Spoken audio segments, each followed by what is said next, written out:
আপনি যদি জীবনে চরমনাইতে না যান। এই শুনেন কলব কেমনে অসুস্থ হয়।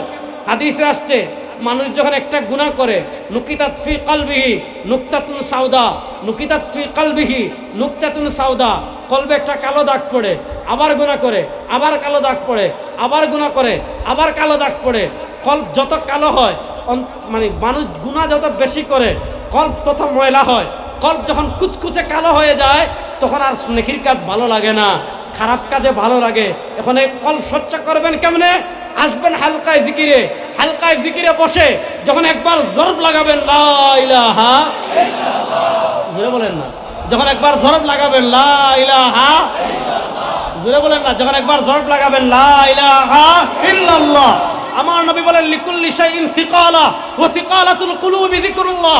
বান্দা যখন হালকায় জিকিরে বসে একবার জরব মারে লা ইলাহা ইল্লাল্লাহ, যখনই যে জিকিরের জরব মারে আপনার লোহায় যেমন জং ধরলে আগুনে দেওয়ার সাথে সাথে পরিষ্কার, জিকির করার সাথে সাথে ওই মরা কলকে আল্লাহ আবার জিন্দা করে দেন। বলেন সবচেয়ে বড় ঈমান সবার আগে ঈমান। বাংলাদেশ না, বাংলাদেশ ঠিক আছে আছে, কিন্তু সবার আগে ঈমান। বলেন সবার আগে ঈমান। ইসলামের চেয়ে বড় কিছু নাই। বলেন ঈমান ইসলামের চেয়ে বড় কিছু নাই। এই যে আজকে ঈমানের ক্ষেত্রে আমরা কম্প্রোমাইজ করে ফেলি।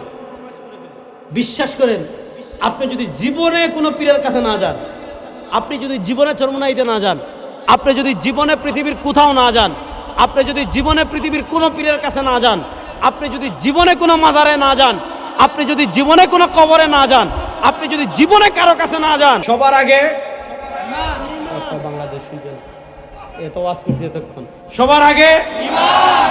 হাত তুলে বলেন সবার আগে ঈমান। আপনি যদি কোনো পীরের কাছে না যান, কিয়ামতের দিন আল্লাহ জিজ্ঞেস করবে।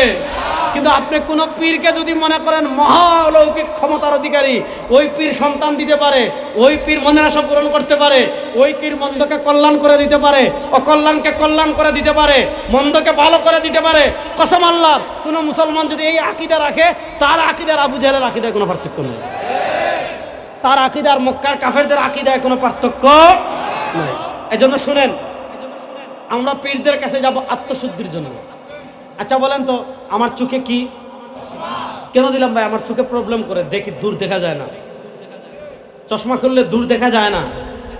তো আমার চোখের চিকিৎসার জন্য আমি চোখের ডাক্তারের কাছে যাই। আমার আঙ্গুলে ব্যথা পেলে আঙ্গুলের ডাক্তারের কাছে যাই। আমার পায়ে ব্যথা পেলে পায়ের ডাক্তারের কাছে যাই। আমার কানে কম শুনলে কান বিশেষজ্ঞের কাছে যাই। তো অনেক অভিজ্ঞ ডাক্তার আছে। মানুষের জীবনের দুইটা পার্ট, একটা শরীর আর একটা কলব। সহিহ বুখারীর বর্ণনা, রাসূলুল্লাহ সাল্লাল্লাহু আলাইহি ওয়াসাল্লাম বলেছেন, আলা রাসূলুল্লাহ সাল্লাল্লাহু বলেছেন, ইন্নাল হালালা বাইয়িনুন ওয়া ইন্নাল হারামা বাইয়িনুন ওয়া বাইনাহুমা মুতাশাবিহাত ফামানিত্তাকাশ শুবহাত ইস্তাবরাআ লিদীনিহি ওয়া ইরযিহি ওয়া মান ওয়াকাআ ফিশ শুবহাত ওয়াকাআ ফিল হারামি কাররা'i ইয়ারা হাওলাল হিমা ইউশিকু আন ইয়াকা ফি আলা ইন্না লিকুল্লি মালিকিন হিমান ওয়া ইন্না হিমাল্লাহি মাহারিমু আলা ইন্না ফিল জাসাদি লামুদগা ইযা সালুহাত সালুহাল জাসাদু কুল্লু ওয়া ইযা ফাসাদাত ফাসাদাল জাসাদু কুল্লু আলা ওয়া হিয়াল কলব। লম্বা হাদিস, পুরোটা ব্যাখ্যা করব না, শুধু শেষের অংশের ব্যাখ্যা করি। রাসূলুল্লাহ সাল্লাল্লাহু আলাইহি ওয়াসাল্লাম বলেন, আল্লাহ তাআলা আমাদের প্রত্যেকের হৃদয়, প্রত্যেকের বাম স্তনের নিচে একটা গোশতের টুকরা রেখেছেন। আলা ইন্না ফিল জাসাদি লামুদগা, আমাদের প্রত্যেকের বাম স্তনের নিচে আল্লাহ একটা গোশতের টুকরা রেখেছেন। ইযা সালুহাত সালুহাল জাসাদু কুল্লু, যদি ওই গোশতের টুকরা ঠিক হয়ে যায়, রাসূল সাল্লাল্লাহু আলাইহি ওয়াসাল্লাম বলেন পুরো শরীর ঠিক। ওয়া ইযা ফাসাদাত ফাসাদাল জাসাদু কুল্লু, যদি ওই গোশতের টুকরা নষ্ট হয়ে যায়, রাসূলুল্লাহ সাল্লাল্লাহু আলাইহি ওয়াসাল্লাম বলেন পুরো শরীর নষ্ট। এই গোশতের টুকরার নাম কি? রাসূলুল্লাহ সাল্লাল্লাহু বলেন আলা ওয়া হিয়াল কলব, এই গোশতের টুকরার নাম হইল কি? বলে হাত অসুস্থ হলে ডাক্তারের প্রয়োজন আছে না নাই? চোখ অসুস্থ হলে ডাক্তারের প্রয়োজন আছে না নাই? কান অসুস্থ হলে ডাক্তারের প্রয়োজন আছে না নাই? তাহলে কলব অসুস্থ হলে ডাক্তারের প্রয়োজন আছে না নাই? এখন যে ডাক্তার হেই দেখা যায় পর্দা মানে না, এরকম বন্ডা আমাদের দেশে আছে না নাই? আমাদের দেশে এরকম পীর আছে কিনা যে দাড়ি কাটে? আমাদের দেশে এরকম পীর আছে কিনা গাঞ্জা খায়? আমাদের দেশে এরকম কত তালা বাবা, বদনা বাবা, জটা বাবা, আদু বাবা, লাঠি বাবা, পান বাবা, জর্দা বাবা, ভাই বাংলাদেশে গাছ থেকে বাবার সংখ্যা বেশি। এগুলা ভণ্ড, এগুলা ইমান চুর, এগুলা কি চুর? এই যে শরীয়ত, যার ভিতর শরীয়ত নাই, যে শরিয়ার বিধান মানে না, যে পর্দা করে না, নামাজ পড়ে না, রোজা রাখে না, অজু করে না, গোসল করে না, শরীর থেকে পাটার গন্ধ আসে, আর গাঞ্জা খাইতে খাইতে খাইতে খাইতে দাঁতে গাঞ্জার স্তর পড়ে গেছে, চুল কাটে না, মুছ কাটে না, নাভির নিচের পশম কাটে না, কুত্তার মতো গন্ধ আসে, নমাজ নাই, রোজা নাই, অজু নাই, গোসল নাই রে ভাই। এ যদি পীর হয় তাহলে কুত্তার দোষ কি? এ যদি পীর হয় তাহলে শয়তানের দোষ কি? এ যদি পীর হয় আবু জাহেল কি দোষ করলো? এরকম ভণ্ড আমাদের দেশে আছে না নাই? আমাদের দেশে দেখবেন, বলবেন বাবা নামাজ পড়ুক আর না, দেখবেন চাঁদপুরে গেলে, এখন চাঁদপুরে গেলে দেখবেন বাবা সুলেমান ল্যাংটা বাবা রাস্তা না। এই যে আচ্ছা আপনারা বলেন তো, যে ল্যাংটা থাকে সতর ডাকা, আমার কথা কয় না, সতর ডাকা, আচ্ছা যে ফরজ মানে না, হে পীর, পিরানে পীর, দয়াল বাবা দস্তগীর, ওরে মামা রে মামা। এখন দেখবেন বাবা ল্যাংটা থাকেন, কিন্তু বাবার মুরিদের অভাব নাই, আছে না নাই?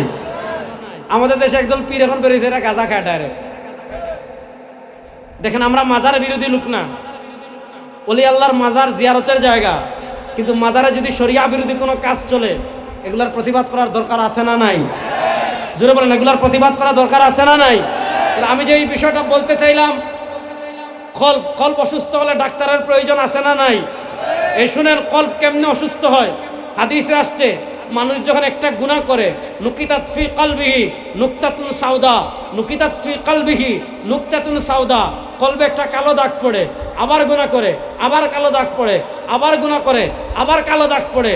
কল্প যত কালো হয়, মানে মানুষ গুনাহ যত বেশি করে, কল্প তত ময়লা হয়।